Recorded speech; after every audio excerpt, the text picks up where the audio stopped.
the thought kind of got me going, and it was really reinforced yesterday when we were up there, and I want to say, I got a little leery because we took off out of Huntington, and the people that was talking on the plane over the intercom, I was a little worried because couldn't understand a word they said, and I was like, I really hope they understood their flight courses. Uh, I don't care what color you are. I don't care what gender you are. But I just want you to be competent. Uh, but everything went well. But I was a little worried there at first, and then the thought came back and said, no, no. I said, this plane is not being flown by who's up there. I said, this plane is being held in the air. That's right. It's not them wings keeping that plane up. That might be the mechanism being used.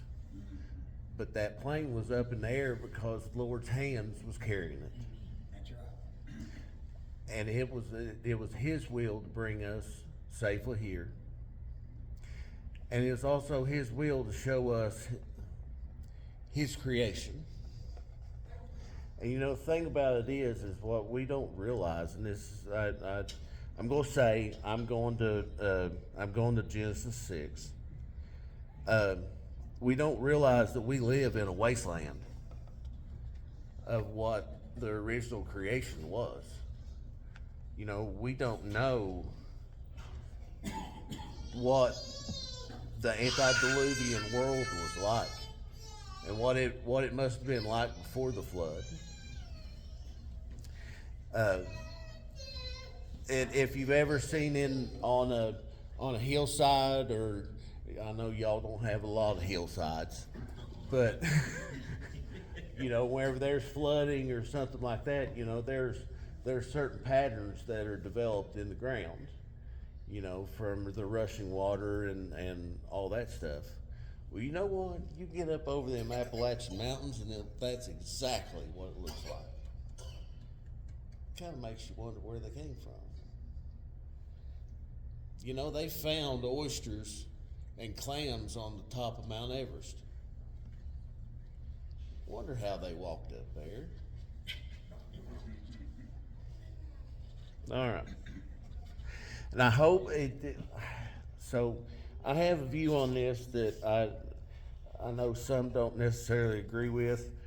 I could say Elder Adams backed me up on it, so we'll see. And it came to pass. Now, what's that mean? That doesn't mean that this is a fluke. This doesn't mean that this was by chance. It came to pass because it was predestined. It was decreed. It was ordered.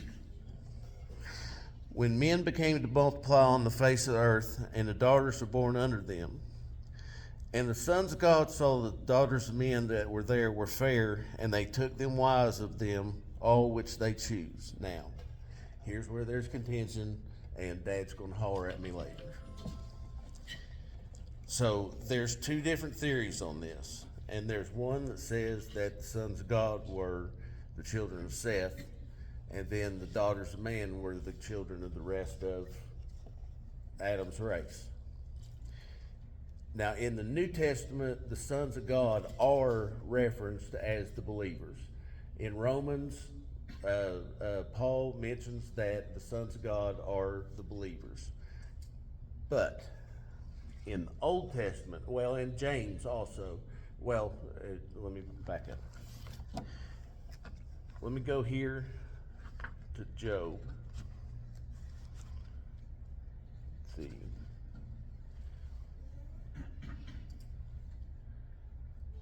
In Job, see,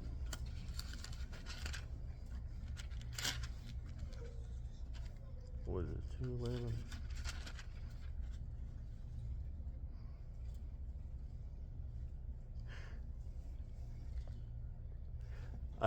Yeah, 2:1.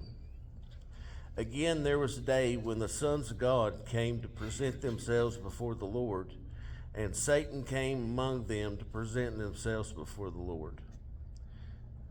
So in the Old Testament, there is an example that the sons of God were the angels.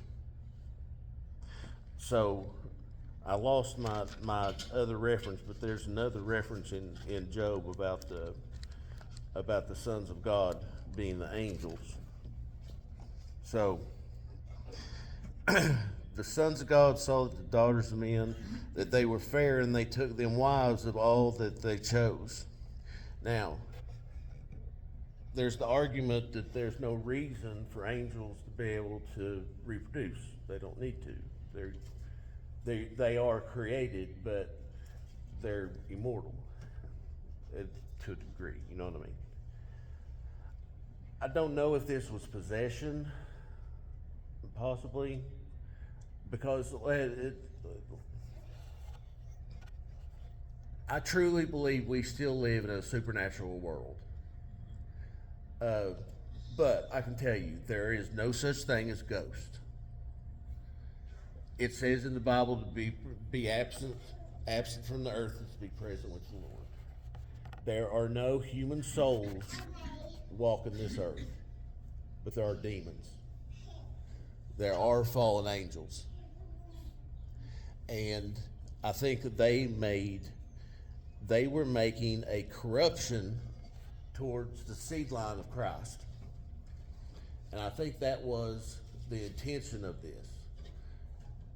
Satan is arrogant enough to think that he could thwart the plan of God. And he was trying to make sure that the seed line of Christ was corrupted and never was brought about. And I think this was part of it. And it says there were giants in the earth in those days, and also after that, when the sons of God again came into the daughters of men, and they bare children of them, and the same became mighty men, which were of old, men of renown. And we have skeletal proof of giants. We have more proof in the Bible of giants, not just Goliath. It was the race of the Rephaim. It was the race mentioned of the Nephilim. And I would almost get to the possible point. I have no scriptural backing for this. This is purely my thought.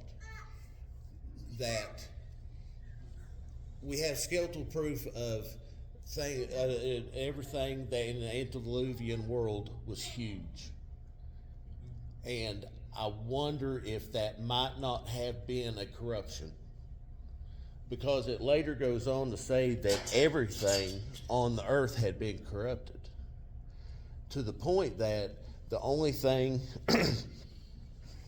because we go over here and talks about Noah, that Noah found grace in the eyes of the Lord. Now, Noah didn't do anything for this. He didn't get that grace by works. It wasn't that Noah did something and the Lord approved. The Lord put his approval on Noah because it was his good pleasure to do so. Now, then it goes on to say, these are the generations of Noah, that he was a just man. He was a just man because he was justified. And you don't justify yourself. You are justified from a sovereign God. And Noah was a just man and perfect in his generations, and Noah walked with God.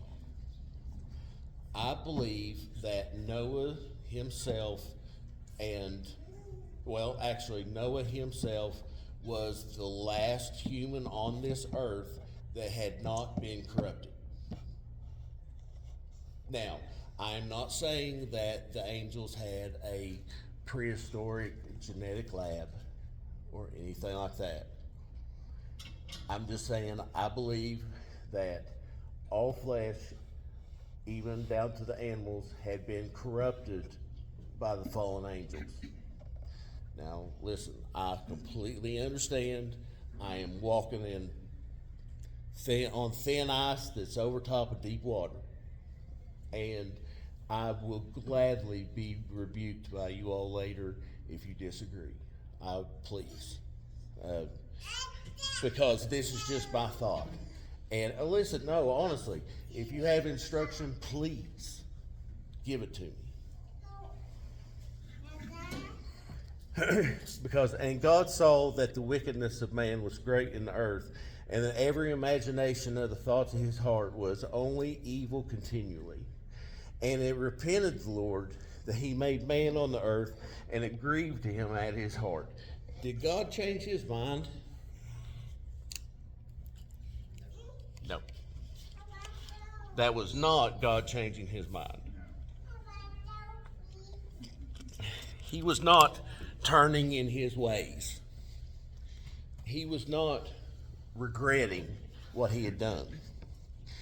This is it's written this way as an anthropomorphism, meaning this is taking and putting a human emotion onto God for us to have some semblance of understanding, because God is incomprehensible. It's like you may have heard the example. Do you think if you went outside, if ants could understand us, and we would go outside and try to explain ourselves to an ant, even if they could understand us, would they comprehend what we were talking about? Could they even imagine the world that we live in? I think that would be somewhat of what it would be like to actually try to describe what the Lord God is experiencing at this moment. It's just using a human word to describe or try to get us to somewhat to understand what the Lord is meaning. Excuse me. And the Lord said, I will destroy man, who I am created from the face of the earth, both man and beast, and the creeping thing and the fowls of the air, for it repenteth me that I have made them. But Noah found grace in the eyes of the Lord. And we know grace is a free, unearned gift. It's given to you with zero merit. Just like I think us standing right here, or us being right here right now, is grace. Us being gathered is grace. That is a blessing in and of itself. And it wasn't that, because like there were a lot of roadblocks for all three of us, but just on my part, there were several roadblocks that were set up that were standing in the way of this trip happening. And God took care of every single one of them, and I didn't do a thing. That is the providence and the grace of the Lord above.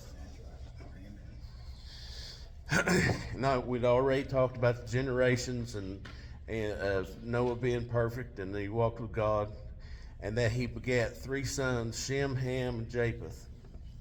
And the earth was also corrupt before God, and the earth was filled with violence. And God looked upon the earth, and behold, it was corrupt. And for all flesh had corrupted his ways upon the earth. And God said unto Noah, the end of all flesh is come before me, for the earth is filled with violence through them, and behold, I will destroy them with the earth. And make thee an ark of gopher wood. Rooms thou shalt make in the ark, and shall pitch it within and without with pitch.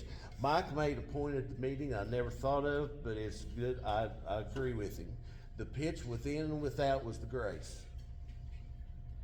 That was the sealing in.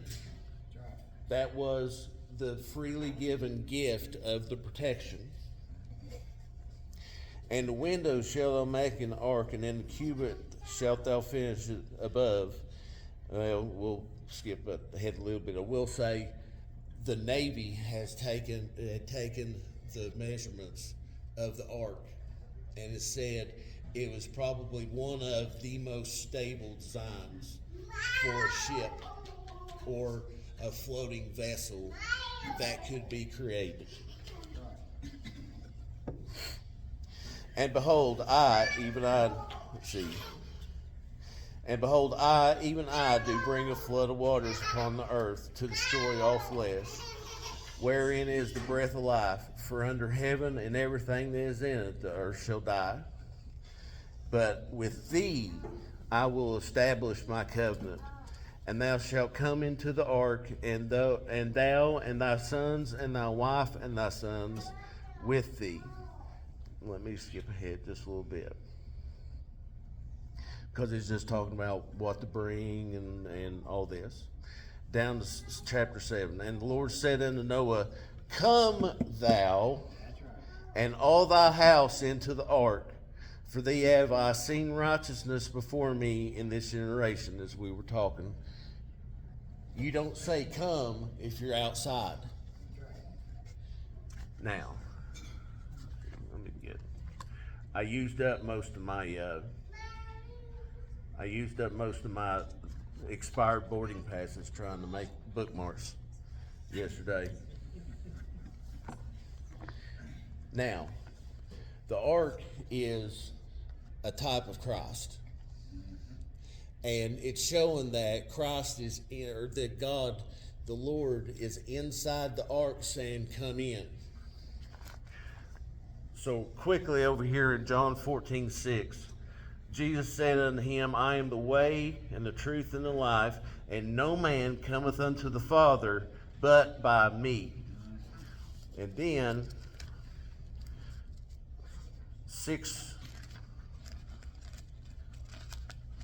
chapter 6:44.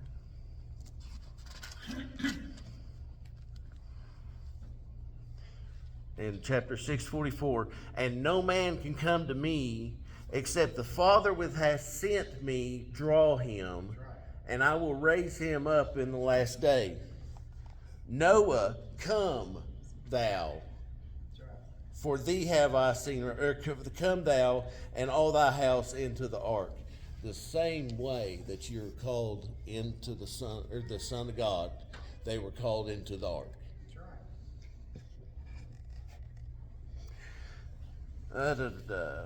See. And yet, for yet 7 days. What's 7 days? What's 7? 7 is the number of perfections. 7 is the number of completion. The completion of that ark. And yet 7 days I will cause it to rain upon the earth 40 days and 40 nights, and every living substance I have made I will destroy from off the face of the earth. And Noah did accordingly unto all that the Lord commanded him. And Noah was 600 years when the flood of waters upon this earth, when the flood of waters was upon the earth. And Noah went in, and his sons and his wife and his sons' wives with him into the ark, because of the waters of the flood.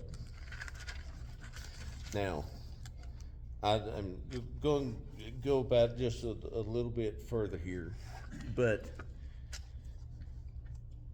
we have proof in the Bible that after the flood, there was later still races of giants.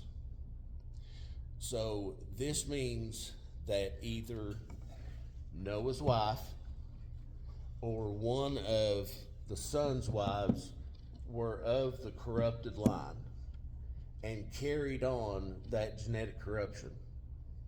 But it still meant that through the lineage, God kept the seed line pure. Even if it was surrounded by corruption in the same family, whichever one it was. I know some of you all probably know which child went on, or which was Sam, or Japheth, Ham, and anyway, which one was it that went on to be married? Shem? It was Shem was a seed line. Shem was the seed line. Okay. Still, he was preserved.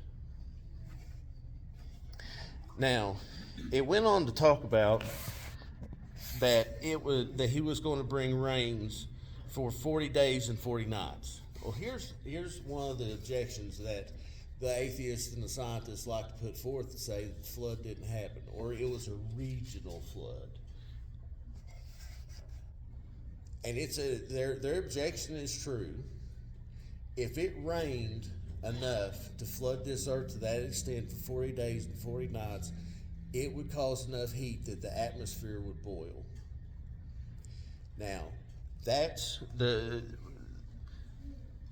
one of the hang-ups they have. See, and let me get to the answer though. It talks about, I skipped ahead too far.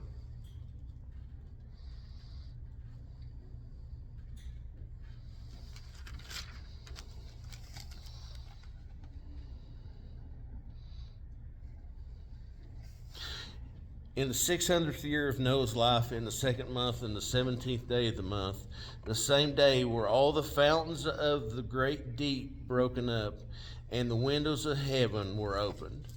Now it talks about also back in creation, the firmament above and the firmament below. I believe there was either a water or an ice cap that surrounded the earth at that time. And then you had the water that was underneath the earth. Now, could this have been that God just said, let it be, and the firmament fall, and the underground water breaks up and comes above? Absolutely. It doesn't mean that wasn't the method of it. But there's a theory, and I'm not being necessarily doctrinal on this, but there's a theory that a comet was brought in, was sent. A comet was sent. And because of the magnetic pull of the earth, which pulls towards the poles, this comet came in and broke up and then was sent to the north and south poles. Because they have found mammoths in the North Pole that were froze basically like this, with food in their mouth and in their belly. Bird's Eye, the company that does frozen food and does flash freeze and everything like that, said that would have to happen in under 5 minutes to freeze that quickly.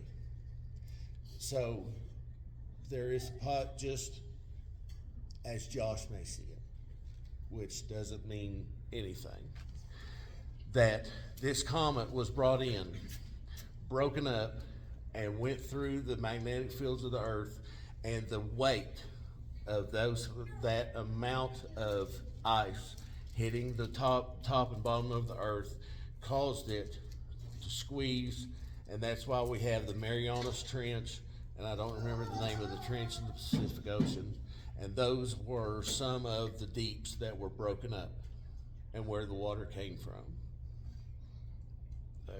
for what it's worth. Let me skip ahead to 8 and then finish up real here, because I just want to get over here. I want to get to the dove, and then I'm done. And God remembered Noah and every living thing and all the cattle that was with him in the ark. And God made the wind to pass over the earth, and the waters assuaged. It's assuaged. So, assuaged means for the water to go to and forth. See, it wasn't a static flood. The water was constantly moving.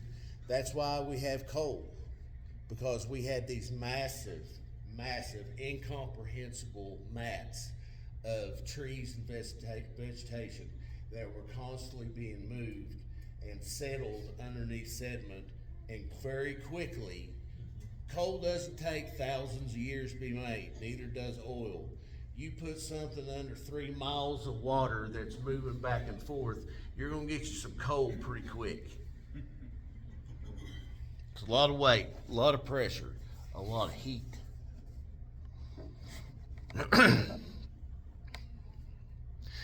And the waters decreased continually until the 10th month.